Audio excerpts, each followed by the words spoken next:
face à la juge Gruet avec David Barbet. L'invité face au greffier. Bonjour François de Brigode. Bonjour. Bienvenue, je suis le greffier d'Anne Gruet. C'est un plaisir de recevoir celui qui nous raconte l'actualité chaque soir sur la une. Dans quelques secondes, vous allez être face à la juge. Si certains en rêvent, d'autres l'ont redouté. Comment vous sentez-vous avant de rentrer dans son bureau ? Inquiet, pour être tout à fait sincère, parce que c'est la première fois que je me retrouve dans une telle situation, même si j'ai pu, moi, interroger et interviewer donc, dans le cadre de mon métier, Anne Gruet lors d'un célèbre Jeudi en prime. C'était un très très bon moment, on l'a fait avec Nathalie Maleux, et ce qui était sympa aussi, c'est qu'on a bu un petit coup après. Votre niveau de stress de 0 à 10 ? Un 8,5. C'est-à-dire que c'est toujours un peu gérable, 8,5. Vous avez des craintes, des peurs ? Oui, parce que je connais pas du tout le principe de l'émission, donc je viens ici l'esprit libre, mais malgré tout avec plein d'interrogations, en se disant comment est-ce que ça va se passer. Parce que quand on entre chez une juge, on sait juste qu'on va s'asseoir, et puis après, il y a beaucoup d'inquiétudes quant aux questions précises qui vont être posées, et surtout les réponses qu'on donne. Voulez-vous bien me fournir tout ce que vous avez sur vous comme effet personnel, s'il vous plaît ? On en aura besoin pour plus tard. Écoutez, des lunettes, mon portefeuille, mes clés qui sont coincées dans un mousqueton bleu, pas parce que je fais de l'alpinisme, mais parce qu'il est très visible et que je perds toujours tout, mon téléphone, l'étui à lunettes, une montre et un bracelet. Voilà. Suivez-moi, il est l'heure de rentrer dans le bureau de la juge Gruet. Et n'oubliez pas, ce qui n'est pas toute la vérité n'est pas la vérité du tout. Le formulaire. Oui. Patronne, votre invité d'honneur est arrivé. Bonjour. Bonjour Madame la juge. Mesdames et messieurs, les deux d'ailleurs, personne ne présente François de Brigode parce que c'est lui qui présente aujourd'hui le JT de sa vie. Vous étiez déjà grand quand vous étiez petit ? Oui, j'ai tout de suite été très très grand parce que je viens d'une famille grande où la maman était quand même plus grande que le papa. Mon frère est très grand et ce n'est pas toujours un avantage parce que quand on est un mauvais élève dès la primaire, vous êtes quand même celui qu'on repère toujours dans les rangs. Donc être grand n'est pas nécessairement un avantage. Être grand, c'est forcément être la tête de turc. Non, pas nécessairement, parce que j'ai pas du genre à me laisser faire, mais j'étais toujours repéré par les profs quand il y avait un chahut généralisé, parce que j'avais la chance, chaque fois, que ce soit en primaire ou en humanité, d'être dans des classes où il y avait une grande cohésion et ça chahutait pas mal. Alors, tout ceci ne nous empêche pas de remplir le formulaire ad hoc. Votre nom ? François de Brigode. Non, ça c'est votre prénom, François. Votre nom. Ah, de Brigode, excusez-moi. Prénom ? François Jacques Pierre. Surnom ? Mes petits-enfants m'appellent Fanfan. Et mes anciens compagnons de virée à l'université m'appelaient Pedro parce que il y avait un cours d'histoire que j'avais un peu bâclé et qui était donné par Jean Puissant à l'ULB et il y avait un chapitre très important consacré au roi Pedro et je ne l'avais pas étudié. Portugal ? Oui. Oui, et je me suis fait interroger là-dessus, donc ramasser, et j'en ai tellement eu marre que je ne sais toujours pas précisément qui est le roi Pedro, donc ça fait partie... C'est pas grave, on analysera ça ensemble plus tard, ça doit être un obscur quelque part. Hein. Alors, votre âge ? 61 ans depuis le 9 juillet. Merci, votre lieu de naissance ? Charleroi, la plus belle ville du monde. Parce que c'est une ville reine. Oui, parce que plein de choses, parce que c'est une ville qui a toujours su rebondir, y compris dans les plus grands moments de difficulté, que ce soit la faillite des charbonnages, l'affaire du trou. La fermeture des charbonnages, oui. hein, que je sache, ça n'a pas fait faillite pour tout le monde. Non, c'est vrai, merci de votre précision, et là, on va dire fermeture, faillite et amélioration parfois de la sidérurgie, d'où tout a été compliqué, mais les Carolos ont toujours rebondi. Alors, votre profession ? Journaliste à vie. À vie. Ouais. Votre signe astrologique ? Cancer. Avec éléments ? Oui, mais je ne les connais pas parce que je suis comme tout le monde. Je dis que je n'en ai rien à cirer, mais je lis quand même mon horoscope tous les jours. Donc vous n'allez pas plus loin dans l'analyse, mais ça fait du bien quand même quand on entend que les amours, que vous êtes au top. Oui, et que tout va bien se passer, ça éclaircit votre journée. Oui. Pendant un instant seulement. Très court, je vois. Être beau et con à la fois. Exactement. D'accord. Principale qualité. C'est à mes amis qu'il faudrait le demander. Je crois, comment dirais-je... Et qu'ils disent de vous? J'espère du mal de temps en temps. Et que je suis plutôt généreux, au sens large du terme. C'est-à-dire que je m'intéresse à mes amis et que je me méfie de mes ennemis. Ça, merci. Seigneur, protégez-moi de mes amis, mes ennemis, je m'en charge. Exactement. D'accord. Principal défaut? Le défaut le plus stupide qui soit, terriblement rancunier. C'est vrai, donnez un exemple. Je n'oublie rien de ce qui s'est passé et surtout pas de ceux qui trahissent en permanence. Il y en a quelques-uns, ou quelques-unes, puisque... Vous avez un nom? Non. Oh, ben vous voyez que vous avez un nom. C'est le nom. Vous avez déjà commis une infraction. Oui, excès de vitesse, oui. C'est pas possible, hein. Tous les gens qu'on entend, ils sont des excès de vitesse. Il y a vraiment, moi, pour respecter la limite supérieure, hein. Écoutez, oui, on va dire excès de vitesse, mais rien, non, j'ai toujours payé mes additions dans les restaurants. Pas de crivellerie? J'ai dû piquer un bic ou l'autre. Non, la crivellerie, c'est ne pas payer son addition dans le restaurant. Non, jamais. Je suis trop respectueux parce qu'un resto, c'est... Vous avez peur ou vous êtes respectueux de la loi? Non, respectueux du travail. Je trouve que quelqu'un qui a bossé dans un restaurant, qui vous a fait à bouffer, qui a acheté des choses, il faut pas le voler. Vous ne mangez pas dans un restaurant, vous bouffez? Oui, je suis quelqu'un qui aime bien la générosité vous entraîne à être gourmand de tout. De tout. J'adore bouffer. Est-ce que vous avez déjà été victime de quelque chose sans porter plainte? Je suis pas allé plus loin dans un vol par paresse. Je n'ai pas contacté mon assurance par paresse administrative. Vous avez volé quoi? On était venu voler chez moi. On avait piqué 2 ordis, 2 montres. Et donc voilà, je me suis dit à un moment, je suis assez paresseux administrativement. Pensez-vous que ce que je pourrais dire de vous après notre entretien serait favorable? Je l'espère. Si c'est pas le cas, j'en serai un peu meurtri, mais pas très longtemps. Vous êtes délicat. Votre chanson préférée du moment? Celle que vous chantonnez? D'abord, je chante très faux, il fait beau. Et oui, mais ça vous empêche pas de chantonner. Non, mais j'adore le rock, j'adore les Rolling Stones, donc depuis la nuit des temps, Satisfaction, I Can Get No. C'est le moment d'en savoir plus sur vous, François de Brigode. C'est les questions de la patronne, Anne Gruet. L'interrogatoire. Bon, vous êtes né le 9 juillet, est-ce que vous êtes révolutionnaire? Oui, disons que je fais partie de ceux qui ne marchent pas en file indienne, mais foutre le bordel. Pour ça. Mais foutre le bordel pour le bordel, non. Mais s'il faut faire avancer les choses un peu plus rapidement, je peux y aller. Exemple? Parfois, vous savez, quand vous participez à la construction d'un journal, il y a des choses qui n'avancent pas assez vite. Donc, il faut parfois passer outre de certaines réunions, ce qui ne plaît pas toujours à tout le monde. Et je n'aime pas les gens qui sont... Peut-être que les plus jeunes ne connaissent pas la matière, de tendance linoléum. Vous voyez cette espèce de tapis un peu en plastique. Lisse comme des petits pots de yaourt. Voilà, ça je n'aime pas les gens lisses. Ceux qui sont toujours d'accord avec votre interlocuteur, donc ils finiront de toute façon par être d'accord avec la personne qui dira du mal de vous. Donc ça ne sert à rien de discuter avec... Exactement. Quand je sens que je vais perdre mon temps, je ne discute plus. Votre intérêt journalistique se concentre sur la politique, avez-vous dit? Oui, sur la politique en général, parce que il y a cette célèbre phrase, tout est politique, que ce soit dans les décisions, que ce soit dans les affrontements, que ce soit dans l'évolution de la société. Et en fait, mon amour de la chose politique vient d'une célèbre émission qui était présentée entre autres par Christiane Lepère, qui s'appelait Mise au point, et qui était diffusée le dimanche quand j'étais jeune, et qui était à la base de beaucoup de discussions familiales après, lors de repas où évidemment, heureusement d'ailleurs, tous les membres de la famille n'étaient pas sur la même longueur d'onde, donc on refaisait le débat dans le débat. Votre père menait le débat?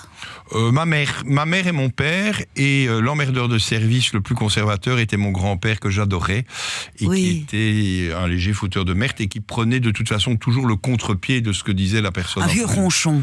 Non, il n'était pas ronchon, il avait juste envie de s'amuser et de prolonger le débat. Si les gens étaient à gauche, il devenait subitement à droite, et si les gens étaient à droite, il devenait subitement à gauche, avec une un changement qui lui paraissait tout à fait normal et qui ne lui posait pas beaucoup de questions.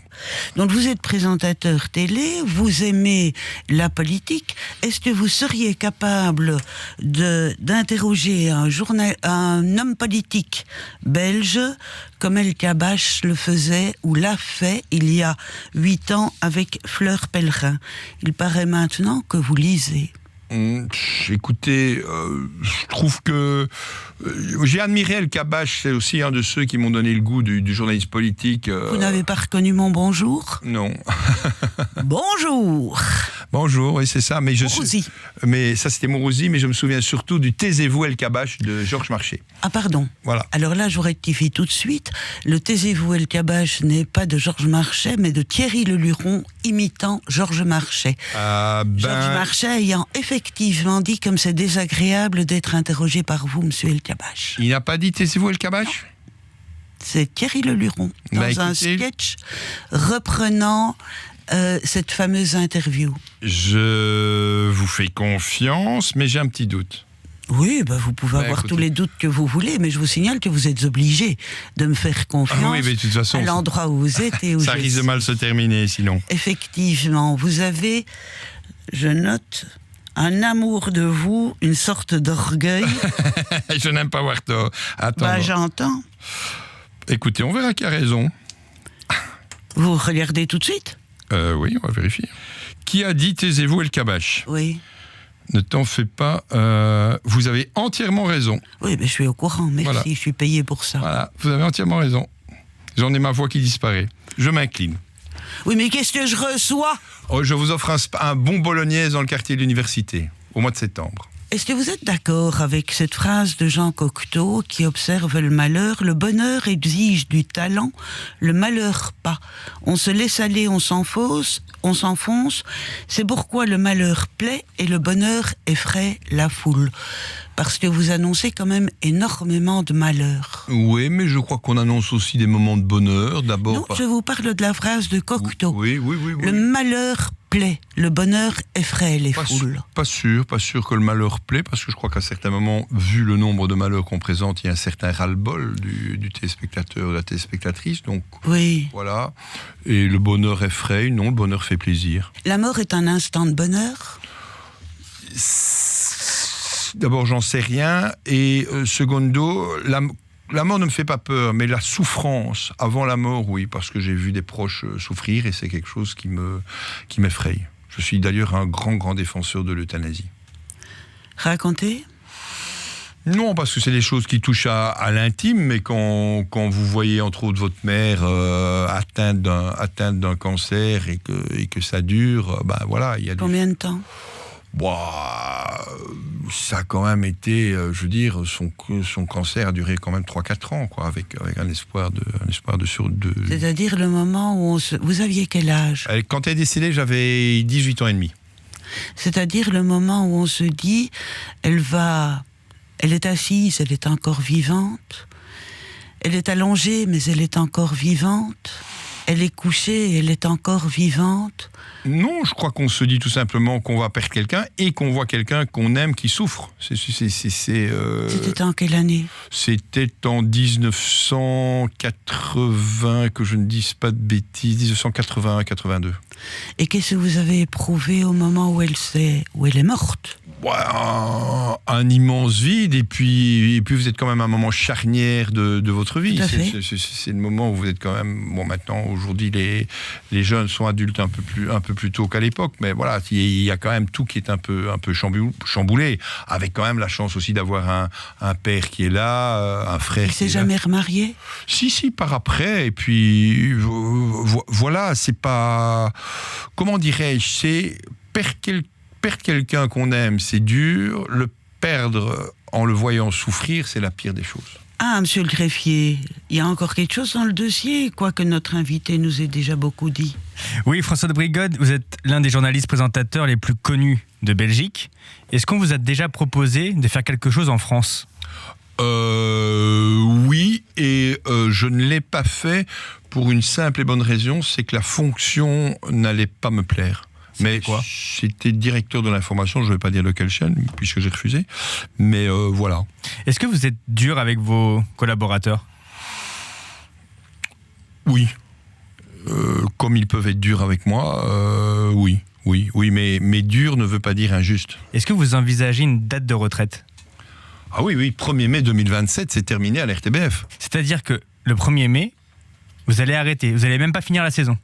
Ben non, 1er mai 2027, vous arrêtez, voilà, pif paf. Mais je vais vous dire, aujourd'hui, le journal télévisé, il fonctionne aussi quand je vais faire comme Alain Delon, parler de moi à la troisième personne. Quand François de Brigotte est en congé, quand François de Brigotte n'est pas là le week-end, il y a d'autres présentateurs et présentatrices. Oui, ça continue. Oui, franchement, c'est pas une parole. Mais votre audimat est meilleur. Non, c'est exactement la même chose. Non, franchement. Mon Dieu, vous êtes lisse comme un petit pot de yaourt, Mais voilà. remplaçable par un autre Non, petit mais pot de yaourt. n'ayez pas peur, je partirai vraiment 1er mai 2027. Mais personne n'a peur. La seule personne pour laquelle on pourrait avoir peur, c'est pour vous, mais moi oui, je vous justement. fais entièrement confiance. Mais oui, non, ce sera autre chose. Et je me réveillerai le 2 mai en me disant, voilà, c'est... Donc le 1er mai, je signale que vous partez sur un jour de congé. Juste, donc je partirai avant. Alors, quelle chanson pourrait définir l'année 2023 et ce qui s'est passé dans l'actu cette année? Vaste question. J'ai envie de... Pas une chanson que oui, que j'ai écoutée il y a quelques semaines, puisque j'étais au concert de Bruce Springsteen, et il a repris un de ses grands hits que quelqu'un chante mieux que lui d'ailleurs, qui est Because the Night, qui est une chanson qu'en fait il a écrite, mais qu'il a donnée dans un premier temps, parce qu'il trouvait qu'il ne la chantait pas bien, ce qui est quand même un bel aveu, qu'il a donné à Patti Smith. Et franchement, Patti Smith se chante mieux que lui, mais voilà, il a chanté Because the Night, parce que... Il en est l'inventeur. Oui, parce que la nuit appartient aux amoureux et un peu aussi à ceux qui trichent. Donc voilà. On va maintenant analyser vos effets personnels, cher François de Brigode. La saisie. Patronne, parmi les objets de François de Brigode, on retrouve le portefeuille. Je sais que vous adorez les portefeuilles. J'adore. Alors, première chose que je regarde, qu'est-ce qu'il y a là-dedans? Il y a des banques ou des cartes de banque, le genre de mec, vous savez... Non, il y a deux cartes de banque. Ah bon, il n'y a pas plus? Non. Ah, moi, je confonds tout avec des cartes de banque. Deux cartes de banque. Ici, 1 minute. Sans les lunettes, évidemment. Oui, tous, ils ont tous l'air de malfrats. Enfin, oui, vous avez l'air d'un escroc, by the way. Hein. Mais, alors, je regarde ici, des tickets mutuels peut-être, ou un truc... Ah! Vous êtes joueur. Ah bah si, attendez, c'est quoi ça hein? Ah oui, La preuve que vous êtes joueur. Ah oui, je joue à l'euro-million tous les mardis, tous les vendredis. Mais je crois tellement au hasard que je ne joue jamais les mêmes numéros. C'est du quick pick. Bon, hop. Parmi les objets, on a aussi le téléphone. C'est qui en fond d'écran? Mes deux petits-enfants, ma petite fille et mon petit garçon. Et ma petite fille a 5 ans et demi, elle s'appelle Ulfie et lui s'appelle Orso. Vous êtes quel type de grand-père? J'espère que la seule chose qu'ils retiendront de moi, c'est que je leur apprends un peu le sens de l'humour. Mais ils m'ont déjà l'air bien partis et pas toujours respectueux de l'ordre établi, donc ça m'amuse. On peut avoir le code du téléphone? Non. Vous pouvez le faire vous-même? C'est... Attendez, boum boum. Voilà, tac. Parmi les applications, on retrouve beaucoup forcément d'actualités, les journaux. Ouais. Vous suivez l'actu en temps réel? Ouais, je crois que quand on a ce métier chevillé au corps, on reste un passionné de l'info et c'est au quotidien. La première chose que je fais le matin, c'est même avant d'allumer la radio, puisque je me lève assez tôt avant les journaux à heure fixe, c'est de consulter les applications des différents journaux. Vous regardez les chaînes d'infos en continu? Non. Non, mais je suis souvent sur mon iPhone parce que je vous dis, j'aime ce métier, j'aime l'info et j'aime surtout aujourd'hui, il faut quand même rendre hommage à pas mal de sites internet de journaux sérieux. Ils décodent quand même très très rapidement l'actualité et on ne reste pas dans le factuel pur et simple. on peut aller voir dans les photos ou pas? Non. Il y a des choses compromettantes? Non, mais ça appartient à la sphère privée, donc j'aime autant pas, parce que j'ai beau être un homme public, je suis pas quelqu'un qui ouvre la porte de son intérieur, parce que chacun a droit à sa vie privée, et je trouve parfois très très détestable des gens qui se servent de leur vie privée ou de leur vie familiale pour gonfler leur popularité. C'est pas mon style. Oh, donnez un exemple. Il y en a trop. Mais non, un précis qui vous vient en tête. Là, quand on parle comme ça, on pense à quelqu'un. Ouais, si vous parlez des... allez, on va sauver la face. Je veux dire, pas mal de présentateurs et présentatrices de JT français le font quotidiennement. Exemple. Je n'ai pas la téloche. Écoutez, quelqu'un comme Poivre d'Arvor l'a refait. Et malheureusement, il n'a pas montré son véritable visage. Mais c'est quoi son véritable visage? Celui quand même d'un violeur en série. Donc, oui. Ça n'arrive pas dans les rédactions belges, ce qui s'est passé avec PPDA? Écoutez, si ça se savait, si ça se passait, je peux vous dire que le fonctionnement de la RTBF ferait que les personnes seraient virées tout de suite. Lesquelles? Celles qui commettent des actes répréhensibles. Ah, et oui, contrairement à ce qui se passait à TF1, le bureau d'un présentateur, depuis toujours, le bureau d'un présentateur est un bureau visible. Donc, d'abord pour des questions de fonctionnement et de proximité avec les journalistes. Dès qu'un journaliste passe dans le couloir, qu'il a quelque chose à vous dire, il entre dans le bureau, il vous fait signe. Donc voilà. Ce qui s'est passé à TF1 a permis à un homme de commettre des actes graves, répréhensibles, criminels. Et surtout, ce qui est terrible, c'est qu'il a été protégé par un système aussi pour des raisons essentiellement économiques.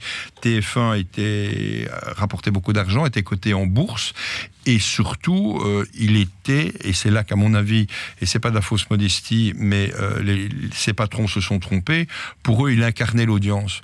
Je dis toujours qu'un bon présentateur ne fera jamais monter l'audience d'un journal, un mauvais présentateur peut la faire chuter. Mais quand il est parti, l'audience ne s'est pas écroulée. Donc, mauvais calcul de sa direction. Et la présomption d'innocence? Écoutez, j'y crois. Oui. Apparemment pas pour PPDA. Non, parce que les faits sont tellement répétitifs, et j'ai connu des gens qui l'ont côtoyé, mais tout ça est sorti après, que j'ai de gros doutes sur cette présomption d'innocence, mais peut-être que je me tromperai. D'accord. On a également le trousseau de clés. Parmi les porte-clés, le Grand Cactus. Ouais, un cadeau de toute l'équipe du Grand Cactus. Pour quelle raison ? Tout simplement pour me remercier d'avoir participé à leur dernière émission en Forêt Nationale. Donc il y en a qui demandent des cachets. Moi j'ai un petit porte-clés que j'ai mis là parce que je le trouve beau. Et c'est un petit côté désertique ce cactus. Et je suis quelqu'un qui aime beaucoup le désert. On a aussi une montre classique, un étui pour les lunettes et un bracelet. Le bracelet, ça correspond à quoi ? J'aime bien d'avoir, non pas les bras, mais en tout cas les mains un peu occupées. Donc je trouve que mettre une montre à gauche et rien à droite vous déséquilibre. Quelque chose au poignet gauche, quelque chose au poignet droit. Vous êtes un homme équilibré ? J'espère que non. Et vous cherchez pourtant l'équilibre dans les objets ? Non, pas dans les objets, mais en tout cas dans... Non, mais en quoi vous espérez n'être pas équilibré ? Ça doit être ennuyeux d'avoir quelqu'un... Et en quoi se manifeste votre déséquilibre alors ? Pour différentes choses, pour les excès en bouffe, pour les excès parfois en amitié, pour les excès en fête, pour les coups de gueule. Donc non, je n'ai pas l'impression d'être équilibré. François de Brigode, c'est le moment du compte-rendu de la patronne. Aïe. Le jugement. Merci François de Brigode d'avoir répondu à nos questions. Il est maintenant l'heure du compte-rendu de l'entretien. Puis-je vous demander un instant de silence ? La patronne réfléchit. Face à la juge Gruet. Patronne, c'est à vous. Je vous remercie. Attendez, c'est pas facile d'avoir affaire à un personnage qui mêle le yin et le yang en même temps. Est-ce votre impression de vous-même ? C'est-à-dire que vous avez un côté lunaire et un côté solaire. Le côté solaire est le côté dont vous dites vous-même que vous êtes généreux, ouvert, curieux, glouton optique, aimez la bouffe, aimez ouvrir les bras probablement, quoique vous êtes en train de les fermer pour vous protéger de ce que je pourrais dire sur vous, parce que vous avez un côté lunaire, effectivement, vous vous protégez, vous détestez probablement avoir peur. Vous êtes dur avoir peur et avoir tort, surtout. Vous êtes dur, mais vous l'êtes avec vous-même aussi. C'est-à-dire qu'il vous manque peut-être, mais j'en doute, cette indulgence qui fait que finalement vous en riez parce que vous avez suffisamment d'humour pour rire à la fois des autres et ne pas vous prendre au sérieux. Rire de vous doit être un tout petit peu plus difficile, mais faire une entourloupe pour ne pas vous prendre au sérieux doit être tout à fait dans vos cordes. Donc, vous avez eu de la chance dans la vie, dites-vous. Et la question que je pose, mais je ne vous la pose pas, c'est celle que je laisse ouverte. Est-ce que vous avez eu de la chance ou est-ce que vous avez su prendre le risque de la chance qui passait à votre portée? Et je pense que c'est plutôt ça. Vous êtes effectivement un curieux, mais un très bon observateur de ce qui peut arriver, que ce soit aux autres ou à vous. Vous réfléchissez beaucoup et il ne m'étonnerait pas que quand vous avez une idée en tête, vous la poursuivez jusqu'à sa fin et qu'elle vous révèle la vérité de ce qu'elle peut donner. Vous n'êtes pas passéiste, c'est-à-dire toujours tourné vers le lendemain, et les lendemains, pour vous, sont des lendemains qui chantent. François de Brigode, une réaction suite à votre jugement? Rien à dire. Tout est juste, non, franchement, et c'est mieux dit que je n'aurais pu le dire moi-même, parce qu'il est toujours quand même difficile de parler de soi en disant qui suis-je. Oui, tout est juste. Non, voilà, je suis ému parce que Madame la juge, et je ne suis pas en train de lui cirer les pompes, voit juste, donc je dis merci. Que retenez-vous de votre entretien avec Anne Gruet?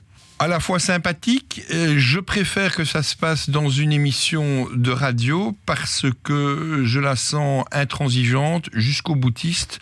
Je ne vais pas dire sans état d'âme, mais que l'on soit proche d'elle avant un interrogatoire ou pas, elle enquête et poursuit de la même façon. Ça s'appelle la justice. François de Brigode, vous êtes libre. Face à la juge Gruet, un podcast Vivacité.